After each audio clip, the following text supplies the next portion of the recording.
Good morning students. बच्चों, आज हम बात करेंगे उत्प्रेरण, कैटालाइसिस। ठीक है, उत्प्रेरण क्या होता है? देखो, हमने उत्प्रेरक पढ़ा था पहले। उत्प्रेरक की परिभाषा हमने देखी थी पहले भी, पिछली क्लास में भी हमने पढ़ा हुआ है। उत्प्रेरक ऐसे रासायनिक पदार्थ जो अभिक्रिया के वेग में परिवर्तन कर देते हैं लेकिन स्वयं अपरिवर्तित रहते हैं, क्या कहलाते हैं? उत्प्रेरक कहलाते हैं। और इस प्रक्रिया को क्या कहते हैं? उत्प्रेरण कहते हैं। क्या कहते हैं इस प्रक्रिया को? उत्प्रेरण। तो उत्प्रेरक क्या होते हैं? ऐसे रासायनिक पदार्थ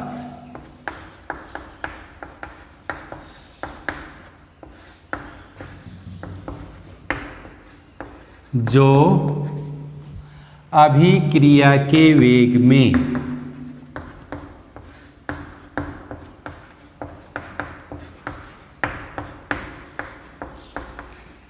परिवर्तन कर देते हैं लेकिन स्वयं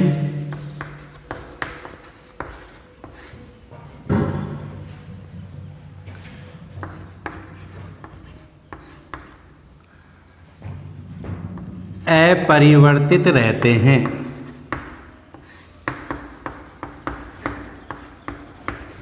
उन्हें क्या कहते हैं? उत्प्रेरक कहलाते हैं। ठीक है, और इस प्रक्रिया को क्या कहते हैं?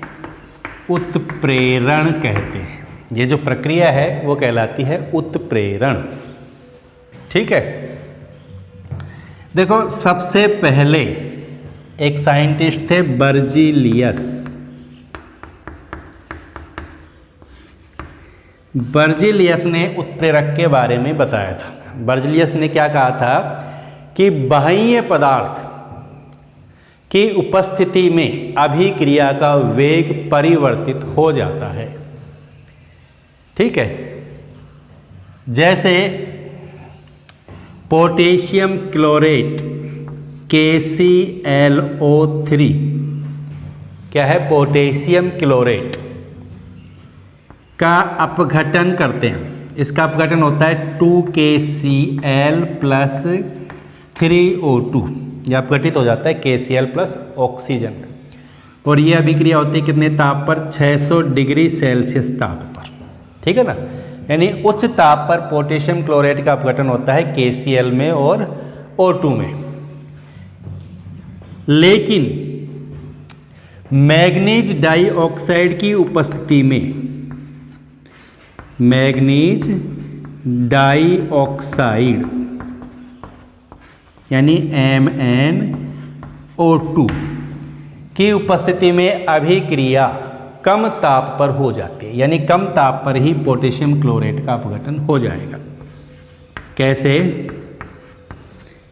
यहां हमने ये डाल दिया MnO2, तो अभिक्रिया 338 डिग्री सेल्सियस पर संपन्न हो जाती है प्लस 3O2। यानी ये अभिक्रिया MnO2 की अनुपस्थिति में तो हो रही है कितने ताप पर? 600 डिग्री सेल्सियस ताप पर। लेकिन MnO2 की उपस्थिति में अभिक्रिया कितने ताप पर हो गई? 338 डिग्री सेल्सियस ताप पर। ठीक है, यानी ये जो MnO2 है इसके कारण अभिक्रिया का वेग क्या हो गया? परिवर्तित हो गया। इसको क्या कहते हैं? उत्प्रेरक कहते हैं। MnO2 ही क्या है? यहाँ पर उत्प्रेरक का कार्य करता है। तो समझ में आ गई बात? तो उत्प्रेरक क्या है? जिनकी उपस्थिति से अभिक्रिया का वेग परिवर्तित हो जाता है, वही क्या है? उत्प्रेरक है। और अभिक्रिया होने के पश्चात MnO2 ज्यों का त्यों प्राप्त हो जाता है। यानी जैसा MnO2 हमने डाला था वैसा का वैसा हमें प्राप्त हो जाता है। इसके रासायनिक संगठन में, इसके द्रव्यमान में कोई परिवर्तन नहीं होता है। तो ये ध्यान रखेंगे। समझ गए? उत्प्रेरक जो अभिक्रिया के वेग में तो क्या कर देते हैं? परिवर्तन, लेकिन स्वयं क्या रहते हैं? अपरिवर्तित रहते हैं। ठीक है, अब उत्प्रेरक की बात करें तो उत्प्रेरक के प्रकार देखें, कितने प्रकार के उत्प्रेरक होते हैं उनको देखेंगे अब हम। ठीक है, समझ में आ गया सबको? उतार लेंगे अपने रजिस्टर में। उत्प्रेरक के प्रकार, देखो उत्प्रेरक 4 प्रकार के होते हैं। कौन कौन से? एक होता है धनात्मक उत्प्रेरक,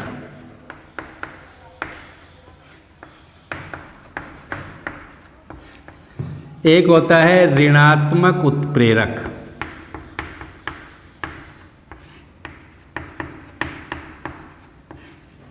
एक होता है स्वतः उत्प्रेरक और एक होता है प्रेरित उत्प्रेरक। ठीक है, ये हैं उत्प्रेरक के प्रकार। देखो सामान्यतः उत्प्रेरक 4 प्रकार के हो गए। अब धनात्मक, देखो नाम से चल रहा है धनात्मक उत्प्रेरक, ऐसे उत्प्रेरक जिनकी उपस्थिति से अभिक्रिया वेग में वृद्धि हो जाती है। तो वो कौन से उत्प्रेरक होते हैं? धनात्मक उत्प्रेरक। सामान्यतः उत्प्रेरक अभिक्रिया के वेग में वृद्धि करते हैं। तो धनात्मक उत्प्रेरक की उपस्थिति से अभिक्रिया वेग में क्या होती है? वृद्धि। जिस उत्प्रेरक की उपस्थिति से अभिक्रिया वेग में वृद्धि हो जाती है उसे कहेंगे हम कौन सा उत्प्रेरक? धनात्मक उत्प्रेरक, पॉजिटिव कैटालाइसिस। धनात्मक उत्प्रेरक जैसे देखो H2O2 का अपघटन, H2O2 का अपघटन होता है किसमें? 2H2O प्लस O2 में। ठीक है, H2O2 का अपघटन हो जाता है 2H2O प्लस O2 में। अब इसमें अगर कोलाइड प्लेटिनम डाल दिया जाए, प्लेटिनम यहां उत्प्रेरक का काम करता है प्लेटिनम, तो इस अभिक्रिया के वेग में वृद्धि हो जाती है। अगर प्लेटिनम की अनुपस्थिति में अभिक्रिया हो रही है तो अभिक्रिया का वेग क्या होगा? मंद होगा, मंद वेग से अभिक्रिया होगी। लेकिन यदि इसमें हम उत्प्रेरक डाल दें, कौन सा? प्लेटिनम, कोलाइड प्लेटिनम डाल दें इसमें, तो फिर अभिक्रिया वेग में क्या हो गई? वृद्धि। अभिक्रिया तीव्र वेग से होगी, तेजी से होगी, अभिक्रिया के वेग में वृद्धि हो जाएगी। यानी यहाँ पर जो Pt है, प्लेटिनम जो है, वो किसका काम कर रहा है? धनात्मक उत्प्रेरक का काम करता है। प्लेटिनम की अनुपस्थिति में अभिक्रिया तब होती है तो इसकी सक्रियण ऊर्जा होती है कितनी? 76 किलो जूल पर मोल। ठीक, और जब प्लेटिनम की उपस्थिति में अभिक्रिया होती है तो सक्रियण ऊर्जा हो जाती है 57 किलो जूल पर मोल। ठीक है, प्लेटिनम की अनुपस्थिति में सक्रियण ऊर्जा कितनी होती है? 76 किलो जूल पर मोल। लेकिन प्लेटिनम की उपस्थिति में जब अभिक्रिया करवाई जाती है तो ये हो जाती है 57 किलो जूल प्रति मोल। मतलब क्या हुआ कि इसकी उपस्थिति में सक्रियण ऊर्जा में क्या आ जाती है? कमी। और सक्रियण ऊर्जा में कमी आने के कारण ही अभिक्रिया वेग में क्या हो जाती है? वृद्धि। देखो हमने ग्राफ देखें, हमने केमिकल काइनेटिक्स में भी उत्प्रेरक के लिए ग्राफ देखा था हमने। यहाँ पर देखें हम, यहाँ तो क्या है? ऊर्जा। ये ग्राफ पहले देख चुके हम। यहाँ है अभिक्रिया प्रगति, केमिकल, यहाँ तो एनर्जी, और यहाँ हो गया रिएक्शन प्रोसेस, रिएक्शन प्रोग्रेस। अभिक्रिया प्रगति का मतलब रिएक्शन प्रोग्रेस। ठीक है, मान लीजिए ये अभिकारक की ऊर्जा है। इस अभिक्रिया के लिए बात करें तो H2O2 की एनर्जी है यहाँ पर। अभिक्रिया होगी, जब अभिक्रिया होती है तो इसको क्या ग्रहण करनी पड़ती है? सक्रियण ऊर्जा, अभिकारक क्या ग्रहण करेगा? सक्रियण ऊर्जा, और फिर किस में बदलेगा? ये उत्पाद, ये अवस्था प्राप्त करेगा। यहाँ जो ऊर्जा होती है उसको कौन सी ऊर्जा कहते हैं बताओ? दहलीज ऊर्जा, थ्रेशोल्ड एनर्जी होती है ना। यहाँ पर बनती है कौन सी अवस्था? संक्रमण अवस्था। याद आया ना, केमिकल काइनेटिक्स में देखी थी हमने। ये अभिकारक की ऊर्जा और ये दहलीज ऊर्जा, इन दोनों के मध्य जो ऊर्जा अंतर है इसे बोलते हैं सक्रियण ऊर्जा। क्या है ये? सक्रियण ऊर्जा। और ये सक्रियण ऊर्जा कब है? पीटी की अनुपस्थिति में, यानी उत्प्रेरक की अनुपस्थिति में है ये। कब है ये? उत्प्रेरक की अनुपस्थिति में। क्लियर? अब क्या करते हैं, हमने इसमें प्लेटिनम डाल दिया। अब देखो इस अभिक्रिया में सक्रियण ऊर्जा कितनी है? ये 76 किलो जूल पर मोल, यानी ये यहाँ से यहाँ तक ऊर्जा कितनी है? 76 किलो जूल पर मोल। क्लियर? अब हम क्या करते हैं, इसमें कोलाइडी प्लेटिनम डाल दिया। कोलाइडी प्लेटिनम डालने से अभिक्रिया की सक्रियण ऊर्जा में कमी आ गई। अब अभिक्रिया यहाँ से जा रही है, जाएगी वहीं, लेकिन सक्रियण ऊर्जा में क्या आ गई? कमी आ गई। पहले अभिकारक को यहाँ जाना पड़ता था, यानी इतनी ऊर्जा ग्रहण करनी पड़ती थी, लेकिन अब यहाँ जाना पड़ेगा, यानी ऊर्जा कम हो गई। ठीक है, ऊर्जा क्या हो गई? कम। अब कितनी ऊर्जा ग्रहण करनी पड़ेगी उसको? इतनी ऊर्जा ही ग्रहण करनी पड़ेगी। ये हो गई ना बात, यानी दहलीज ऊर्जा में क्या आ गई? कमी। अब सक्रियण ऊर्जा यहाँ से यहाँ तक हो जाएगी, और ये सक्रियण ऊर्जा कब है? उत्प्रेरक की उपस्थिति में। और ये कितनी है? 57 किलो जूल पर मोल इस अभिक्रिया के लिए। समझ में आ गई बात? क्लियर? तो देखो ये धनात्मक उत्प्रेरक की बात कर रहे हैं अब हम। किसकी बात की हमने अभी? धनात्मक उत्प्रेरक की। उत्प्रेरक की अनुपस्थिति में सक्रियण ऊर्जा ज्यादा है, और उत्प्रेरक की उपस्थिति में सक्रियण ऊर्जा में क्या आ गई? कमी। इसीलिए अभिक्रिया वेग में भी क्या हो गई? वृद्धि हो गई। समझ गए? तो अभिक्रिया वेग में वृद्धि क्यों हो जाती है? क्योंकि उत्प्रेरक क्या करता है? अभिक्रिया को एक ऐसा रास्ता प्रदान करता है जिसकी सक्रियण ऊर्जा क्या रहती है? कम रहती है। इसलिए अभिक्रिया के वेग में क्या हो जाती है? वृद्धि। अब बात करते हैं हम किसकी? दूसरा कौन है? ऋणात्मक उत्प्रेरक। क्या है? ऋणात्मक उत्प्रेरक। ये समझ में आ गया ना सबको? इसको अपनी नोटबुक में नोट करेंगे।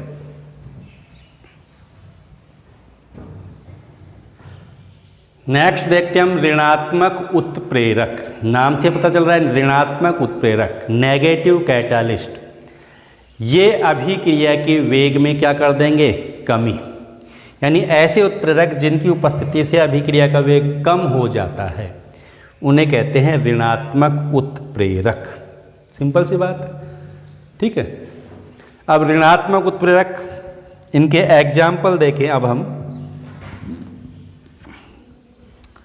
जैसे यही अभिक्रिया देखी थी हमने, H2O2 का अपघटन। H2O2 के अपघटन की अभिक्रिया में अगर ग्लिसरॉल मिला दिया जाए, क्या मिला दिया जाए? ग्लिसरॉल, तो अभिक्रिया वेग में कमी आ जाती है। यानी यहाँ पर ग्लिसरॉल क्या है? एक ऋणात्मक उत्प्रेरक है जो अभिक्रिया के वेग को क्या कर रहा है? कम कर रहा है। ठीक है, तो इस अभिक्रिया में ग्लिसरॉल क्या है? एक ऋणात्मक उत्प्रेरक होता है। इसके अलावा पेट्रोल के अपस्फोटन को कम करने के लिए उसमें मिलाया जाता है क्या?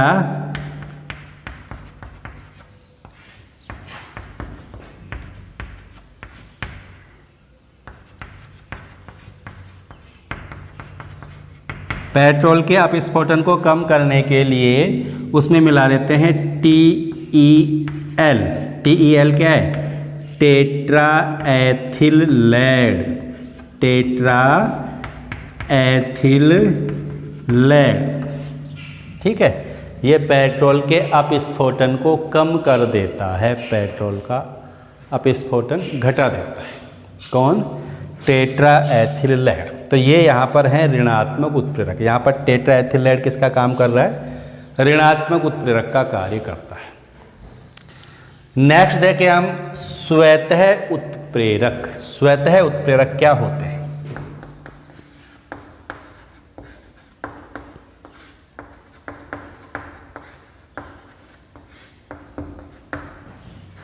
स्वतः उत्प्रेरक, नाम में पता चला स्वतः उत्प्रेरक, सेल्फ कैटालाइसिस कहते हैं इसको।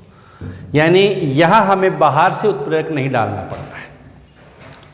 कुछ अभिक्रियाएं ऐसी होती हैं जिनका वेग पहले तो होता है कम, लेकिन जैसे ही उत्पाद बनता है अभिक्रिया वेग में वृद्धि हो जाती है। मतलब यानी इस अभिक्रिया के अंदर जो उत्पाद बनता है वो उत्प्रेरक का कार्य करने लग जाता है, जिसके कारण अभिक्रिया वेग में वृद्धि हो जाती है। तो स्वतः उत्प्रेरक का मतलब क्या है? जब अभिक्रिया में बना उत्पाद ही उत्प्रेरक का कार्य करे तो उसको बोलते हैं स्वतः उत्प्रेरक। ठीक है, अभिक्रिया में बना उत्पाद ही उत्प्रेरक का कार्य करता है।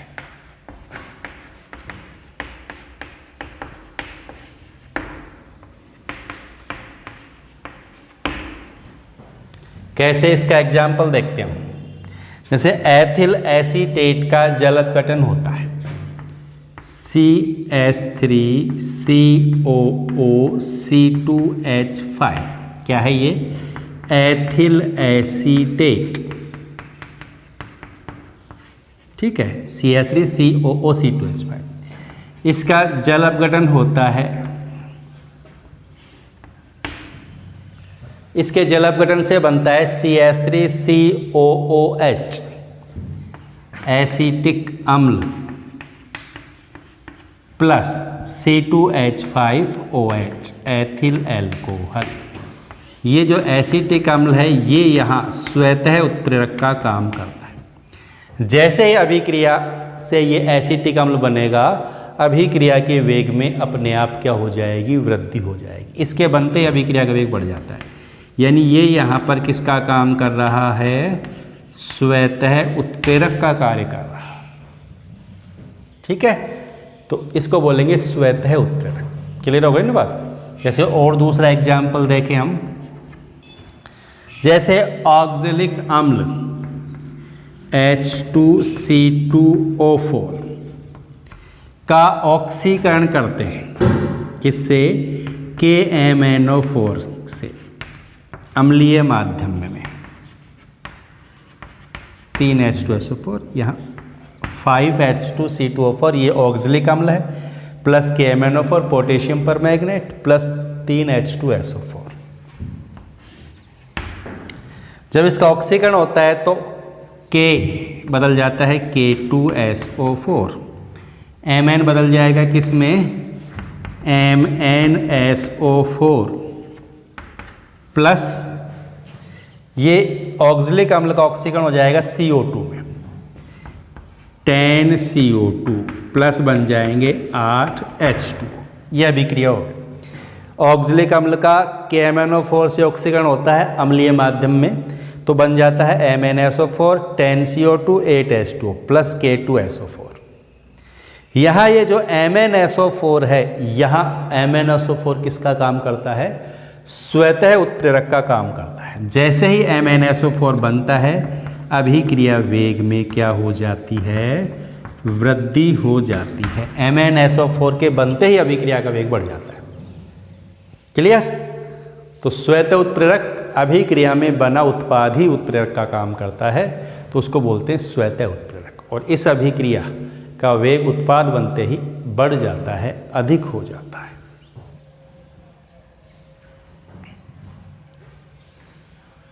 प्रेरित उत्प्रेरक क्या होते हैं? देखो, जब एक अभिक्रिया दूसरी अभिक्रिया के लिए उत्प्रेरक का कार्य करती है, एक अभिक्रिया दूसरी अभिक्रिया के लिए उत्प्रेरक का कार्य करती है, तो उसको बोलते हैं प्रेरित उत्प्रेरक। कैसे? देखो समझे हम इसको।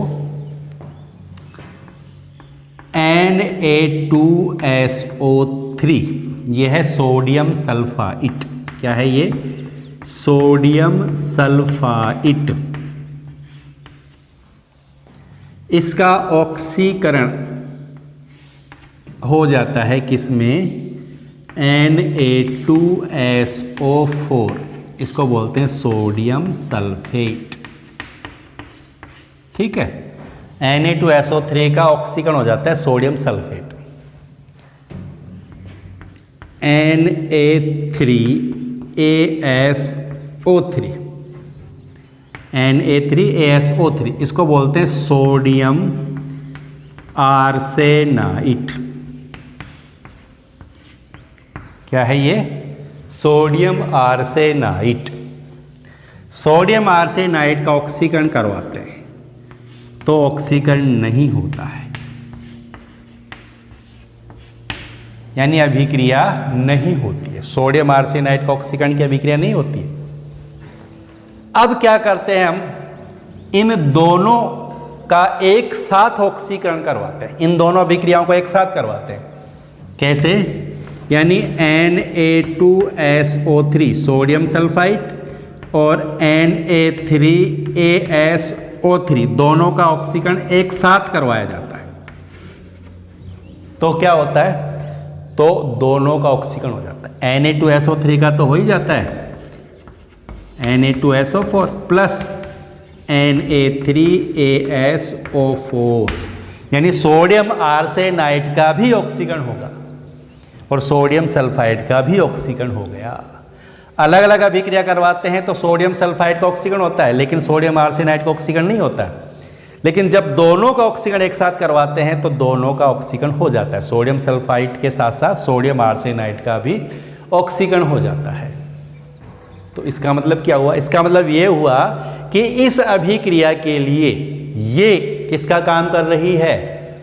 प्रेरक का काम कर रही है, उत्प्रेरक का काम कर रही है। ये अभिक्रिया इस अभिक्रिया के लिए उत्प्रेरक का काम कर रही है, यानी इस अभिक्रिया की उपस्थिति में इस अभिक्रिया का भी क्या हो गया? ऑक्सीकरण हो गया। सोडियम आर्सेनाइड का भी क्या हो गया? ऑक्सीकरण हो गया। तो इसे बोलते हैं हम प्रेरित उत्प्रेरक। क्या बोलते हैं इसको? प्रेरित उत्प्रेरक। क्लियर?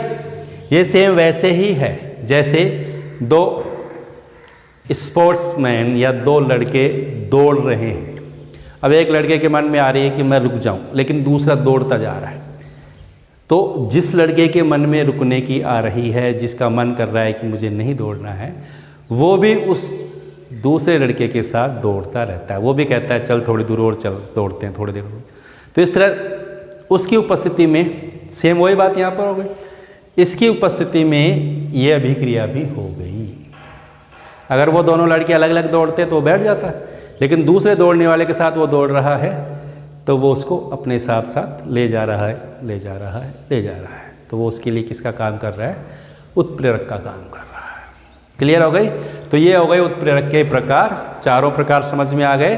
धनात्मक जिसकी उपस्थिति में अभिक्रिया वेग में क्या होती है? वृद्धि। ऋणात्मक जिसकी उपस्थिति में अभिक्रिया का वेग घट जाता है। ये और ध्यान रखेंगे, ये जो ऋणात्मक उत्प्रेरक होते हैं इनको बोलते हैं मंदक। क्या बोलते हैं इनको? मंदक। ठीक है, ऋणात्मक उत्प्रेरक का दूसरा नाम क्या है? मंदक। यानी अभिक्रिया के वेग को मंद करते हैं, इसलिए इनको बोलते हैं मंदक, इनहेबिटर्स। स्वैत उत्प्रेरक, यहां उत्प्रेरक बाहर से नहीं डाला जाता, अभिक्रिया में बना उत्पाद ही उत्प्रेरक का काम करता है, तो होता है स्वैत उत्प्रेरक। और प्रेरित उत्प्रेरक जब एक अभिक्रिया दूसरे अभिक्रिया के लिए उत्प्रेरक का काम करे तो वो हो जाएगा प्रेरित उत्प्रेरक। क्लियर?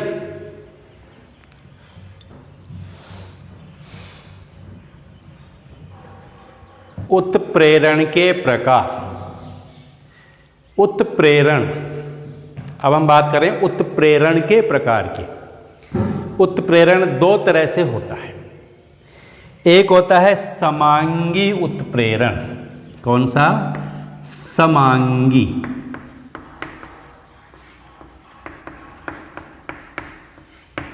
इसको बोलते हैं होमोजीनियस कैटालाइसिस। और एक होता है विषमांगी उत्प्रेरण।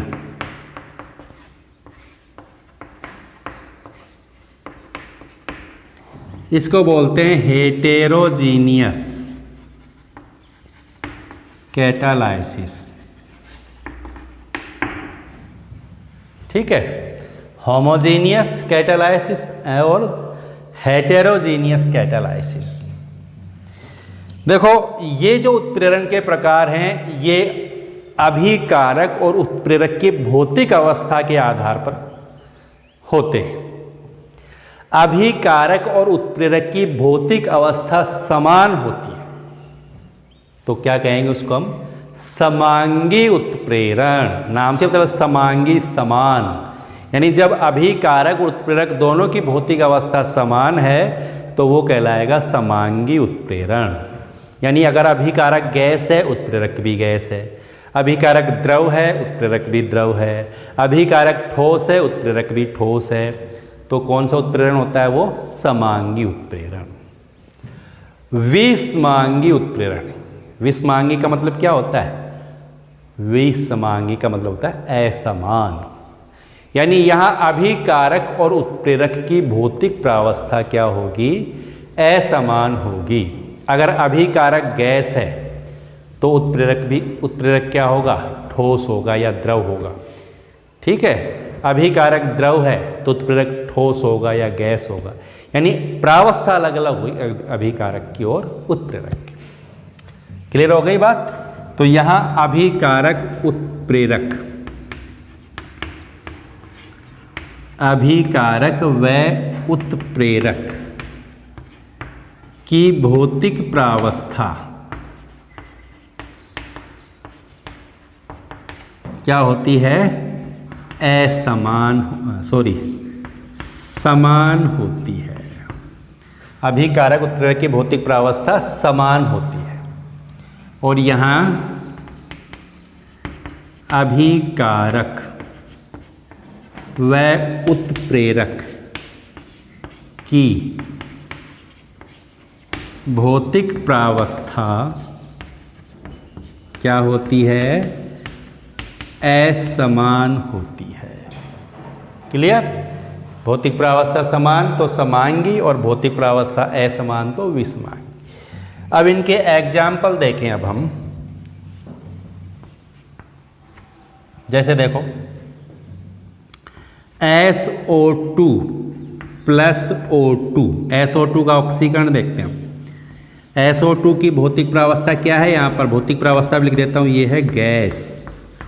O2 क्या है? गैस। और इसमें उत्प्रेरक डालते हैं NO, ये भी क्या है? गैस। उत्पाद बन जाता है SO3, ये भी क्या है? गैस। ठीक है, अभिकारक क्या है? गैस। उत्प्रेरक भी क्या है? गैस। भौतिक प्रावस्था क्या है? समान। तो ये हो गया समांगी उत्प्रेरण। ठीक है, और देखें जैसे एस्टर का जल अपघटन देखें, CH3COOC2H5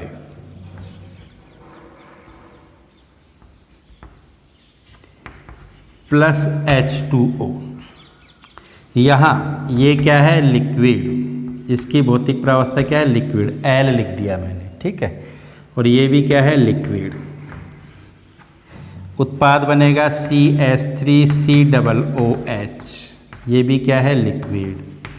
प्लस C2H5OH, ये भी क्या है? लिक्विड।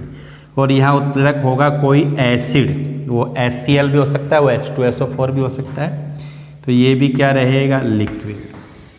ठीक, तो अभिकारक भी द्रव है, उत्प्रेरक भी द्रव है, तो ये हो गई समांगी उत्प्रेरण। हो गया ना समांगी? क्लियर? जैसे शर्करा का जल अपघटन करें एसिड की उपस्थिति में, शर्करा C12H22O11 C12H22O11 प्लस H2। ठीक है, ये एक्वस सॉल्यूशन हो गया। इसका जल अपघटन होता है H+ यानी एसिडिक मीडियम में। ये क्या है? लिक्विड। ये भी क्या है लिक्विड L, ये भी क्या है लिक्विड। ठीक, एक्वा सॉल्यूशन हो गया ना इसका, जल में घोल देंगे तो लिक्विड सॉल्यूशन हो जाएगा। तो ये किस में कन्वर्ट हो जाएगा, C6H12O6 प्लस C6H12O6, ये और ग्लूकोज हो गया, ये फ्रुक्टोज हो गया। तो यहाँ पर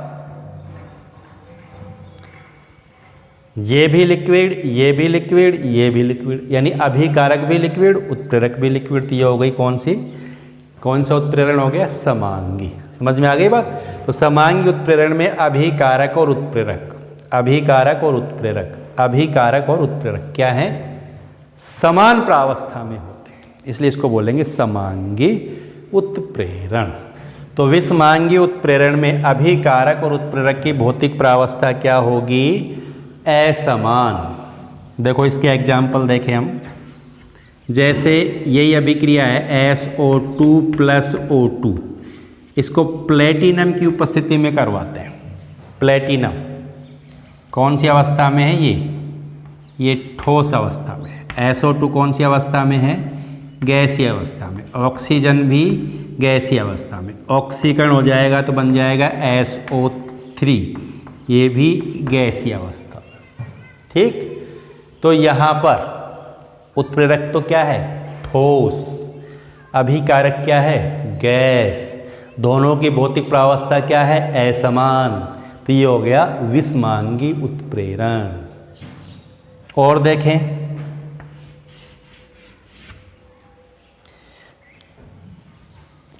जैसे हैबर विधि से अमोनिया का निर्माण होता है, हैबर विधि से होता है ना अमोनिया का निर्माण। ये वाली अभिक्रिया है, N2 गैस है प्लस हाइड्रोजन, ये भी क्या है, गैस। और इन दोनों की अभिक्रिया से बनता है क्या, NH3। NH3 क्या होता है, अमोनिया। ठीक, तो ये भी गैस, ये भी गैस, अमोनिया भी गैस है। और यहाँ उत्प्रेरक डाला जाता है कौन, Fe। कौन डालते हैं हम उत्प्रेरक, Fe। क्लियर। तो यहाँ Fe क्या है, कौन सी अवस्था में Fe, यहाँ पर ये ठोस अवस्था में होता है। तो लोहा ठोस है, अभिकारक नाइट्रोजन भी गैस, हाइड्रोजन भी गैस, लेकिन उत्प्रेरक क्या है, ठोस। दोनों की भौतिक प्रावस्था अलग अलग है, इसका मतलब ये हो गया विषमांगी उत्प्रेरण। क्लियर। इसी प्रकार ओस्टवाल्ड विधि से नाइट्रिक अम्ल का निर्माण करते हैं ना, तो ओस्टवाल्ड विधि में अमोनिया 4NH3 प्लस 5O2, दोनों गैस हैं, अमोनिया का ऑक्सीकरण करते हैं ऑक्सीजन से, और ये अभिक्रिया होती है प्लेटिनम की उपस्थिति में। ये क्या है, ठोस। ठीक, तो बन जाता है 4NO प्लस 6H2O। तो देखो यहाँ पर भी उत्प्रेरक क्या है, ठोस, लेकिन अभिकारक दोनों ही क्या हैं, गैस। ठीक है, तो अभिकारक उत्प्रेरक दोनों की भौतिक प्रावस्था क्या है, असमान। और एक एग्जाम्पल देख लेते हैं हम, जैसे वनस्पति घी का निर्माण। वनस्पति तेल से वनस्पति घी का निर्माण करते हैं। वनस्पति तेल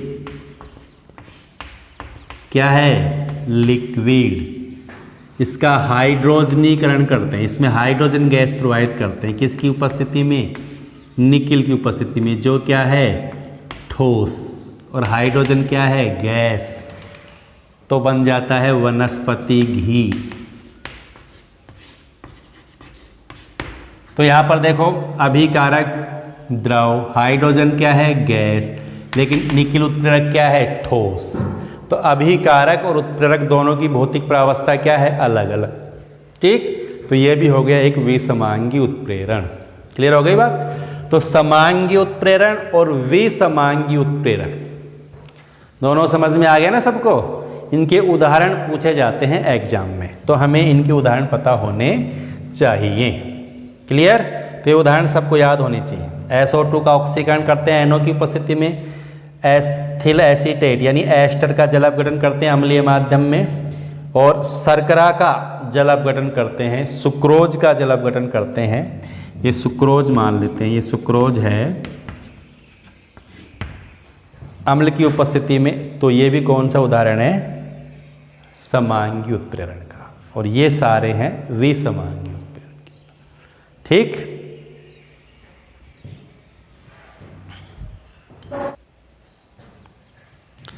दो छोटी छोटी परिभाषाएं और देखते हैं।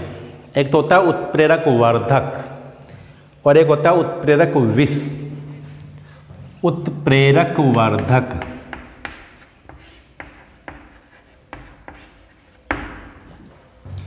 उत्प्रेरक वर्धक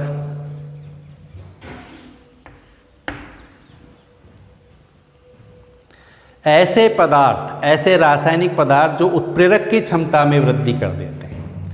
किसकी क्षमता में, उत्प्रेरक की क्षमता में वृद्धि कर देते हैं, उनको बोलते हैं उत्प्रेरक वर्धक। ठीक है, जैसे ये हाइबर विधि है अमोनिया के निर्माण की, N2+3H2, इसमें आयरन किसका काम करता है, उत्प्रेरक का। ठीक है, ये अमोनिया निर्माण करने की कौन सी विधि है, हैबर विधि। क्या नाम है इस विधि का, हैबर विधि। तो यहाँ Fe उत्प्रेरक का काम करता है, Fe के साथ डाल देते हैं MO। MO क्या है, मोलिब्डेनम। MO क्या है, मोलिब्डेनम। ठीक है, ये उत्प्रेरक वर्धक का काम करता है। ये MO क्या करता है, इस उत्प्रेरक की क्षमता में वृद्धि कर देता है, तो इसको बोलेंगे उत्प्रेरक वर्धक। ठीक है, और एक होता है उत्प्रेरक विष। उत्प्रेरक विष, नाम से चल रहा है उत्प्रेरक विष, पॉइजन। उत्प्रेरक के लिए पॉइजन है ये ऐसे रासायनिक पदार्थ होते हैं जो उत्प्रेरक की कार्य क्षमता को घटा देते हैं, उत्प्रेरक की क्षमता को कम कर देते हैं। उन्हें क्या कहते हैं हम, उत्प्रेरक विष कहते हैं। क्या कहते हैं इनको, उत्प्रेरक विष। अब उत्प्रेरक विष कौन कौन है या कैसे होते हैं, जैसे एक एग्जाम्पल देखते हैं उत्प्रेरक विष का। जैसे हम एक अभिक्रिया देखते हैं, रोजेनमुंड अपचयन। रोजेनमुंड अपचयन, यह अभिक्रिया हम ऑर्गेनिक केमिस्ट्री में पढ़ेंगे, इंपॉर्टेंट अभिक्रिया होती है रोजेनमुंड अपचयन। CH3COCl, यह है अम्ल क्लोराइड, इसका नाम है एसिटिल क्लोराइड। क्या है ये, एसिटिल क्लोराइड। इसका अपचयन करते हैं हाइड्रोजन से। यह अभिक्रिया होती है किसकी उपस्थिति में, पैलेडियम की उपस्थिति में, PD की उपस्थिति में, तो बनता है एल्डिहाइड। यहाँ Cl की जगह आ जाता है H, तो बन जाता है CH3COH + HCl। ठीक, तो ये एल्डिहाइड बन गया। यहाँ पर क्या बन गया, एल्डिहाइड। इसका नाम है एसिटैल्डिहाइड। तो अम्ल हैलाइड से, अम्ल क्लोराइड से क्या बन गया, एल्डिहाइड बन गया। इस अभिक्रिया को बोलते हैं रोजेनमुंड अपचयन। इस अभिक्रिया में डाला जाता है BaSO4। पैलेडियम के साथ क्या डाला जाता है, BaSO4, और BaSO4 यहाँ उत्प्रेरक विष का कार्य करता है। ये इस पैलेडियम उत्प्रेरक की क्षमता को क्या करता है, कम कर देता है। ठीक, तो ध्यान रखेंगे उत्प्रेरक वर्धक जो उत्प्रेरक की कार्य क्षमता में वृद्धि कर देते हैं, उत्प्रेरक विष जो उत्प्रेरक की कार्य क्षमता को कम कर देते हैं। क्लियर, समझ में आ गया उत्प्रेरक क्या होते हैं, उत्प्रेरक कितने प्रकार के होते हैं, उत्प्रेरण क्या होता है, उत्प्रेरक वर्धक क्या होते हैं, उत्प्रेरक विष क्या होते हैं। ये समझ में आ गया सबको।